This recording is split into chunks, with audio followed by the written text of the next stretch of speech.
ప్రభునందు ప్రియమైనటువంటి వారలారా, ఈ క్రిస్మస్ సందర్భంగా మిమ్మల్ని అందరినీ కలుసుకోవటము నాకెంతో సంతోషంగా ఉంది. మీరంతా కూడా సంతోషంగా ఉన్నారని నేను నమ్ముతూ ఉన్నాను. ఒక చిన్న సందేశాన్ని దేవుని వాక్యంలో నుండి మీకు అందచేయాలని దేవుడు నన్ను ప్రేరేపించాడు. మీరు అనేక సందేశాలు విని ఉండవచ్చు. అయితే ఈ సమయంలో ఈ సందేశం ద్వారా దేవుడు మనందరితో కూడా ఏమి మాట్లాడుతూ ఉన్నాడో గమనించాలని మీకు మొట్టమొదటిగా మనవి చేయించు ఉన్నాను.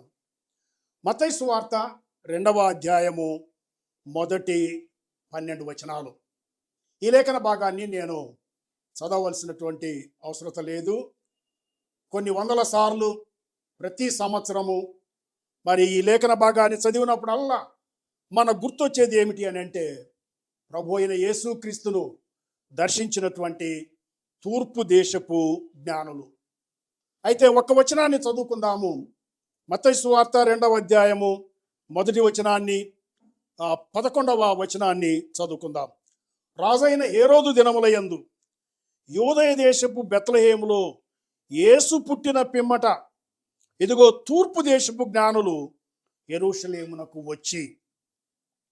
11వ వచనము, వారు ఆ నక్షత్రమును చూచి అత్యానంద భరితులై ఇంటిలోనికి వచ్చి తల్లి అయిన మరియను ఆ శిశువును చూచి సాగిలపడి ఆయనను పూజించి తమ పెట్టెలు విప్పి బంగారమును సామ్రాణిని బోలమును కానుకలుగా ఆయనకు సమర్పించారు. కొన్ని సంవత్సరాల నుండి మనము తూర్పు దేశపు జ్ఞానులను గూర్చి వింటూ ఉన్నాము. ఈ తూర్పు దేశపు జ్ఞానులు ఒక ఇంటిలోనికి వచ్చి బాలుడైనటువంటి యేసు ప్రభును చూచినప్పుడు వారు విస్మయం పొందారు, ఆశ్చర్యపడ్డారు. కనుక ఈ యొక్క సమయంలో మనము ఏమనుకోవచ్చు అని అంటే, ద వైజ్ మెన్ డిలైటెడ్, లేక వాళ్ళు సర్ప్రైజ్ అయ్యారు ఆ బాలుడైనటువంటి యేసు ప్రభువును చూచి. ఈ జ్ఞానులను కూర్చున్నటువంటి అపోహలు చాలా ఉన్నాయి. పరిశుద్ధ బైబిల్ గ్రంథంలో అయితే ఎక్కువగా వ్రాయబడలేదు. కొంతమంది ఏమంటున్నారు అని అంటే, వీరు నోవాహు యొక్క 3 కుమారులు అంటున్నారు. కొంతమంది ఏమంటున్నారంటే, ఒక ఆయన బ్రౌన్గా ఉంటాడు, ఒక ఆయన బ్లాక్గా ఉంటాడు, ఒక ఆయన వైట్గా ఉంటాడు. వారి పేర్లు కూడా బాల్తేసారు, మెల్కియరు, గాస్పరు అని సాంప్రదాయకంగా చెప్పుకుంటారు, కానీ బైబిల్లో ఎక్కడా కూడా లేదు. కనుక వాటిని గురించి మనము అంతగా పట్టించుకోవాల్సినటువంటి అవసరత లేదు. 3 జ్ఞానుల, 4 జ్ఞానుల, 7 మంది, 10 మంది అనేటువంటిది కూడా ఇక్కడ మనకు తెలియచేయబడలేదు. అయితే వారు ఏ దేశము నుండి వచ్చారు అని అంటే, సాంప్రదాయకంగా అరేబియా, పర్షియా, ఇండియా అని సాంప్రదాయకంగా ప్రతి సంఘములో కూడా నమ్మేటువంటి వారు ఎక్కువ మంది ఉన్నట్లుగా మనం చూస్తూ ఉన్నాం. అయితే ఒక పాసిబిలిటీ ఏమిటి అని అంటే, ఈ తూర్పు దేశపు జ్ఞానులు పర్షియా దేశం నుండి వచ్చి ఉండవచ్చు. పర్షియా దేశంలో వారు కలిగినటువంటి మతం ఏమిటి అని అంటే జొరాస్ట్రియనిజం. ఈ జొరాస్ట్రియన్ ప్రీస్ట్, యాజకులు, వారు యేసు ప్రభువును మెస్సియాగా నమ్మారు. ఈ జొరాస్ట్రియన్ ప్రీస్ట్ యేసు ప్రభువును మెస్సియాగా నమ్మారు కనుక వారికి లేఖనాల్లో నుండి ఒకవేళ యేసు ప్రభువును గురించి ఇంకా ఎక్కువగా తెలుసుకునేటువంటి అవకాశము ఉండి ఉండవచ్చు.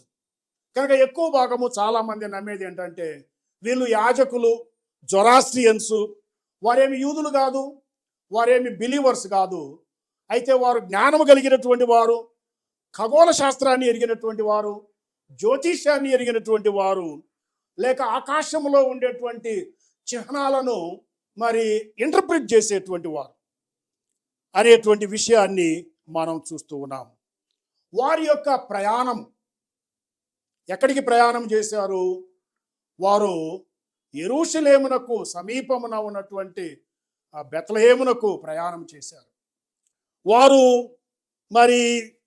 ప్రయాణము పర్షియా నుండి యెరూషలేమునకు లేక బెత్లెహేముకు ఎంత దూరము ఉంటుంది అని అంటే అంచనా ఒక 500 మైళ్ళ దూరం. మరి ఎలాగూ వచ్చారో నాకైతే తెలియదు. పరిశుద్ధ బైబిల్ గ్రంథంలో ఎక్కడా కూడా లేదు. వారు ఒంటెల మీద వచ్చి ఉండవచ్చు, లేక ఇంకొక రకంగా వచ్చి ఉండవచ్చు. ఏ విధము చేతనైనా వారు మరి చాలా దూరము, చాలా దినాలు ప్రయాణము చేసి వారు బెత్లెహేము అనేటువంటి పట్టణానికి వచ్చారు. నేటికి కూడా జనవరి 6వ తేదీన ఎపిఫనీ అనేటువంటి పండుగను చేసుకుంటారు. ఆ పండుగ ఏమిటి అని అంటే 3 కింగ్స్ డే. అంటే ఈ 3 జ్ఞానులను వారు రాజులుగా భావించి వారు యేసును దర్శించినటువంటి ఆ దినాన్ని వారు ఎపిఫనీ అనేటువంటి దినముగా వారు సెలబ్రేట్ చేసుకుంటున్నారు.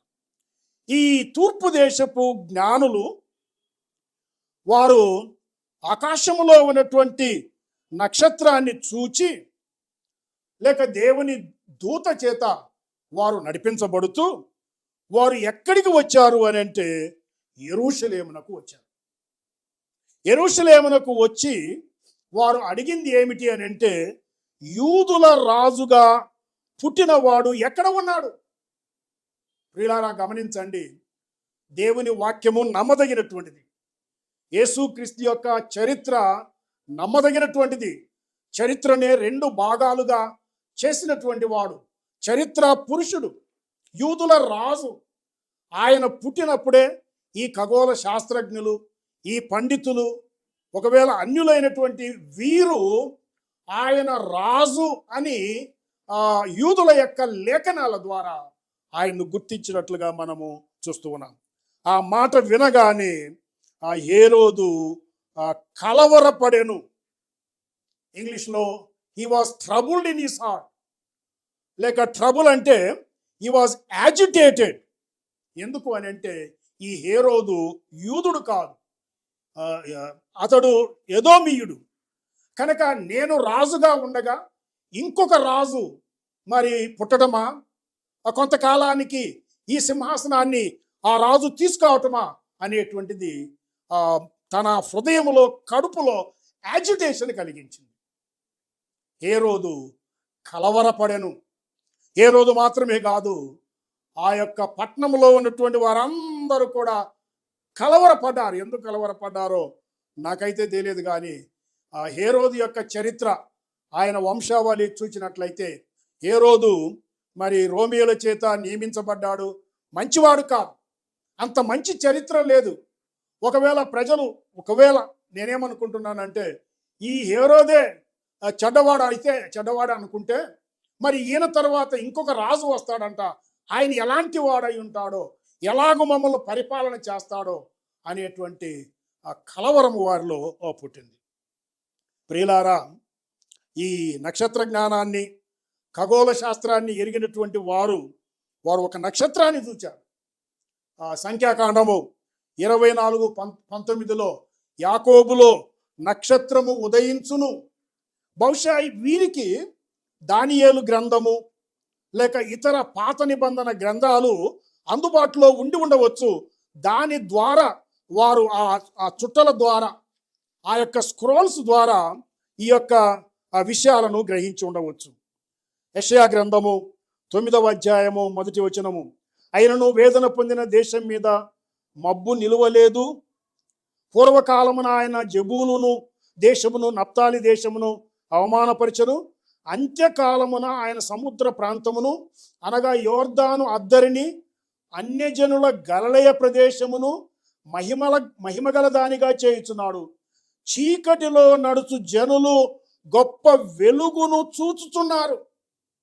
మరణ ఛాయ గల దేశ నివాసుల మీద వెలుగు ప్రకాశించును. ఈ యెషయా ప్రవచనము మనము నెరవేరటము చూస్తూ ఉన్నాము. యెషయా గ్రంథము 60వ అధ్యాయము 2వ వచనములో చూచినట్లయితే, చూడుము, భూమిని చీకటి కమ్ముచున్నది, కటిక చీకటి జనములను కమ్ముచున్నది.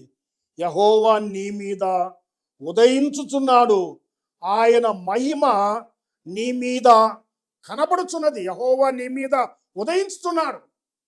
దేవుని యొక్క వెలుగు, దేవుని యొక్క ప్రకాశము మరి అన్యజనుల మీదికి, యూదుల మీదికి, లోకంలో ఉన్నటువంటి వారందరి మీదికి రావటం మనము చూస్తూ ఉన్నాము. ఈ తూర్పు దేశపు జ్ఞానులు ఎంతో తగ్గింపుతో వారు నడుచుకుంటూ యెరూషలేమునకు వచ్చారు. ఆ తర్వాత బెత్లెహేమునకు వెళ్ళినట్లుగా మనం చూస్తూ ఉన్నాము.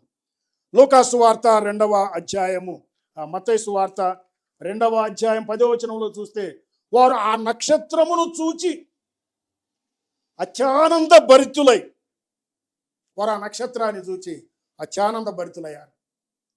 ఈ జ్ఞానులు తప్పు చేసినా, వారు హేరోదు యొద్దకు వెళ్ళి అడిగినా, హేరోదు వారిని మిస్గైడ్ చేసిన, చివరకు ఆ బెత్లెహేములో ఏ ఇంటిలోనైతే ఈ బాలుడైన యేసు మరియమ్మతో కూడా ఉన్నాడో ఆ ఇంటిలోనికి వచ్చినప్పుడు వారు అత్యానంద భరితులయ్యారు. A great joy was there in their heart. ప్రియులారా, క్రిస్మస్ అనేటువంటిది it is not only a festival, it is more than a festival. A great joy that God gives us. దేవుడే మనుషుడుగా ఈ భూలోకానికి దిగి వచ్చినటువంటి మహాదినము, గొప్ప దినము. అంత మాత్రమే కాకుండా ఆయన మన హృదయములో జన్మించినటువంటి దినము, దానికంటే ఇంకా గొప్ప దినం. ఆ తూర్పు దేశపు జ్ఞానులు ఎప్పుడైతే ప్రభువును చూచారో వారు ఎంతగానో ఆనందించారు, అత్యానంద భరితులై. ఈ క్రిస్మస్ జరిగించుకుంటున్నాము. ఒక ప్రశ్న, నీకున్న ఆనందం ఎంత? నీకున్న ఆనందము దేనిని బట్టి? డెకరేషన్ బట్టా, బట్టలను బట్టా, ఇంటిని బట్టా, లేక ఆ బాలుడైన యేసు ప్రభు 2000 సంవత్సరాల క్రితము ఈ లోకానికి వచ్చినటువంటి ఆ దేవుడు నా హృదయంలో పుట్టాడు అనేటువంటి ఆ సంతోషమా? క్రిస్మస్ సంతోషం మహా ఆనందాన్ని కలిగించింది. చూడండి, మనము కనులారా బాలుడైన యేసు ప్రభువుని చూడలేదు, లేక పెరిగి పెద్దవాడైన తర్వాత కూడా యేసును మనం చూడలేదు. కానీ ఈ తూర్పు దేశపు జ్ఞానులు ఆ యేసును కనులారా చూచారు, మరియమ్మను చూచారు. బహుశా అప్పటికి యేసు ప్రభు వయస్సు ఎంత ఉంటుంది అని అంటే 14, 15, 16 నెలల వయస్సు. అలాగూ చెప్పగలుగుతున్నారు పాస్టర్ గారు అని అంటే, ఈ వార్త విన్న తర్వాత హేరోదు అన్నాడు, వారు వెళ్ళిపోయిన తర్వాత ఆయన తన పరివారాన్ని పిలిచి, ఇదిగో వేరొక రాజు పుట్టాడంట. ఆ బాలుడైనటువంటి యేసును లేకుండా చేయడానికి 2 సంవత్సరాల లోపల ఉన్నటువంటి మగపిల్లలందరినీ కూడా చంపేయండి, వారిలో ఈ యేసు ప్రభు కూడా పోతాడు. కనుక యేసు ప్రభువును వారు దర్శించినప్పటికీ మరి బహుశా ఆయన వయసు 14, 15, 16 నెలల వయస్సు అయి ఉండవచ్చు. ప్రియులారా, ఈ ముగ్గురు జ్ఞానులు ఆ ఇంటిలోనికి వెళ్ళి సమర్పించినటువంటి కానుకలను చూడండి. బంగారాన్ని సమర్పించారు. ఎవరు చెప్పారు? ఏమో దేవుడే చెప్పాడు అనుకుంటాను. వారు లేఖనాల ద్వారా తెలుసుకున్నారు. ఆయన యూదులకు రాజు గనక బంగారాన్ని సమర్పించారు. ఆ తర్వాత ఇంకేమి సమర్పించారు అని అంటే సాంబ్రాణిని సమర్పించారు. సాంబ్రాణి ఎవరు వాడతారు అని అంటే యాజకులు వాడతారు.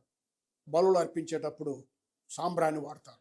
ప్రభు అయినటువంటి యేసు క్రీస్తు ఆయన ప్రధాన యాజకుడు. మన పాపముల కొరకు ఒక్కసారే తను తాను బలిగా ఇచ్చినటువంటి వాడు. ఆ తర్వాత బోలాన్ని ఎవరు వాడతారు అని అంటే ఒక వ్యక్తి చనిపోయినప్పుడు అతని శరీరాన్ని కాపాడడానికి, దుర్వాసన రాకుండా చేసేదానికి బోలాన్ని వాడతారు. అంటే యేసుక్రీస్తు పుట్టిందే ఆయన మన కొరకు మరణించడానికి అనేటువంటి విషయాన్ని ఆ దినాన్నే దేవుడు మనకు గుర్తు చేస్తూ ఉన్నాడు. ఎంతో గుర్తింపు కలిగినటువంటి అర్థవంతమైనటువంటి కానుకలను వాళ్ళు ఇచ్చారు. ప్రియులారా, మీరు ఎక్కడ ఉండి ఈ వర్తమానం వింటూ ఉన్నారో కానీ నేను అనేది ఏమిటి అని అంటే, మనం ప్రభువుకి ఇచ్చేటువంటి కానుకలు విలువైన కానుకలై ఉండాలి, అర్థవంతమైనటువంటి కానుకలై ఉండాలి. అలాగైతే పాస్టర్ గారు ఇప్పుడు బంగారం ఎక్కడి నుంచి తీసుకురావాలా, సాంబ్రాన్ని ఎక్కడి నుంచి తీసుకురావాలా, బోలం ఎక్కడి నుంచి తీసుకురావాలి అని అంటే వారు అర్పించినట్లుగా బంగారం సాంబ్రాన్ని బోలము ఇప్పుడు దేవుడు మనల్ని అడగటం లేదు. మరి ఇప్పుడు దేవుడు ఏమడుగుతూ ఉన్నాడు ఈ క్రిస్మస్ సందర్భంలో అని అంటే, నా కుమారుడా నా కుమార్తె నీ హృదయమును నాకిమ్ము అని అంటున్నాడు. మన శరీరంలో హృదయము అనేటువంటిది, అంతరాత్మ అనేటువంటిది, ఆంతర్య పురుషుడు అనేటువంటి వాడు చాలా ప్రాముఖ్యమైనటువంటి వాడు. నా కుమారుడా నా కుమార్తె నీ హృదయమును నాకిమ్ము, నీ మార్గములను నాకు ఇంపుగా ఉండనిమ్ము. అంతకంటే ఎక్కువగా దేవుడు మన నుండి కోరేది ఏంటి? క్రిస్మస్ అంటే ఏంటి? మన హృదయంలో యేసు ప్రభు పుట్టడం. ఒకవేళ మన హృదయాన్ని యేసు ప్రభుకు ఇచ్చి ఉండకపోతే మన హృదయాన్ని కానుకగా ఇవ్వటం. ప్రభువా నా హృదయాన్ని తెరుస్తూ ఉన్నాను, నా హృదయంలో ప్రవేశించి ఆసీనుడవు కమ్ము అనేటువంటి మరి భావన మన నుండి రాకుండా పోయినట్లయితే అది నిజమైనటువంటి క్రిస్మస్ కాదు. ఎంతో దూర దేశము నుండి తూర్పు దేశపు జ్ఞానులు మొట్టమొదటిగా వారు ఆ ఇంటిలో యేసు ప్రభువును ఆరాధించారు. యేసు ప్రభు అందరికీ అవసరం. Jesus Christ is the lord of all అనేటువంటి విషయము పేతురు ఒక అన్యుడైనటువంటి లేక రోమియుడైనటువంటి కొర్నేలి ఇంట్లో యేసుక్రీస్తు అందరికీ ప్రభు. నువ్వు ఎక్కడ ఉండి వింటూ ఉన్నా కూడా యేసుక్రీస్తు is the lord of all the people whom he has created.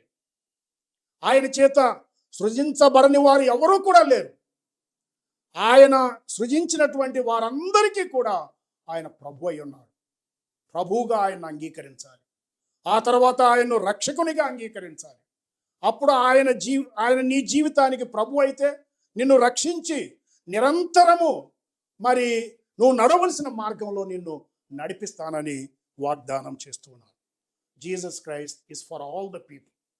అంత మాత్రమే కాదు, మనము ఈ జ్ఞానుల యొక్క వృత్తాంతము నుండి నేర్చుకునేది ఏమిటి అని అంటే, మరి ప్రభువును ఆరాధించాలి అని అంటే distance is not a barrier. దూరము అనేటువంటిది ఒక సమస్య కాదు. యేసు ప్రభువును ఆరాధించాలా. ఎంతో దూరము నుండి, ఈ రోజుల్లోనైతే మనిషి ఎలాగైపోయాడంటే మెకానికల్ అయిపోయాడు. ఇంటి పక్కలోనే చర్చి ఉండాలి, లేక జోబిలోనే బైబిల్ ఉండాలి, జోబిలోనే దేవుడు ఉండాలి. అలా కాదండి.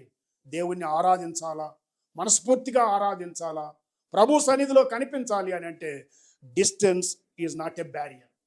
అంత మాత్రమే కాదండి, ఆరాధనలో ఒక ప్రాముఖ్యమైనటువంటి భాగం ఏంటంటే దేవునికి ఇచ్చుట. Giving is part of worship. Just like singing, just like praising. మనం ప్రైజ్ చేస్తాము, పాటలు పాడతాం. మరి ఆరాధన అనేటువంటిది క్రియల్లో చూపించాలి అని అంటే దేవునికి ఇవ్వాలి. ఆ విధవరాలు 2 క్రాసులు ఇచ్చింది. ఆ బాలుడు 5 రొట్టెలు 2 చేపలు ఇచ్చాడు. ఈ జ్ఞానులు వారికి కలిగిన దానిలో ప్రశస్తమైనటువంటి కానుకలు ఇచ్చారు. Giving is part of worship. అంత మాత్రమే కాకుండా చివరిగా ప్రియులారా గమనించండి, వారు ఆరాధన చేసిన తర్వాత ఇక వారు తిరిగి వారి దేశానికి వెళ్ళాలి. అప్పుడు దేవుని దూత వారికి ప్రత్యక్షమై, ఇదిగో హేరోదు ఆ బాలుని చంపటానికి ఉద్దేశించాడు కనుక మీరు ఏ మార్గంలోనైతే వచ్చారో ఆ మార్గములో వెళ్లకుండా వేరొక మార్గాన వెళ్ళండి. దీని ద్వారా నాకు అర్థమైంది ఏంటంటే, once you meet the Lord Jesus Christ, ఎప్పుడైతే యేసు ప్రభువును సంధిస్తామో, once you encounter the Lord Jesus Christ, your life will be totally different. There will be a change, total change. Once you meet Jesus, you will not be the same. యేసు ప్రభువును నమ్ముకున్నట్లయితే, ఆయన కలుసుకున్నట్లయితే, ఆయనతో encounter జరిగి ఉంటే మరి నీ జీవితము గతంలాగా ఉండదు, నూతనమైనటువంటి విధానంలో ఉంటుంది. వారు వేరొక మార్గమున వెళ్ళిరి. కనుక ఈ సందర్భంలో మనమందరం కూడా చాలా సందేశాలు విన్నాము. అయితే జ్ఞానుల వలె మనము యేసు ప్రభువును ఆరాధిస్తున్నామా? అజ్ఞానుల వలె మరి ఈ డెకరేషను లేక ఈ యొక్క మరి వస్త్రాలు, ఈ ఆహారం ఇదంతా చూసి ఇదే పండగ అనుకుంటున్నామా? పండుగ కాదండి, ప్రభువును ఆరాధించటము మన జీవితంలో ప్రాముఖ్యతను సంతరించుకోవాలని మరి ఒకసారి దైవ సేవకుడిగా హెచ్చరిస్తూ ఈ మాటలు ముగిస్తూ ఉన్నాను. దేవుడు మిమ్మల్ని అందరినీ ఆశీర్వదించునుగాక. ఆమేన్.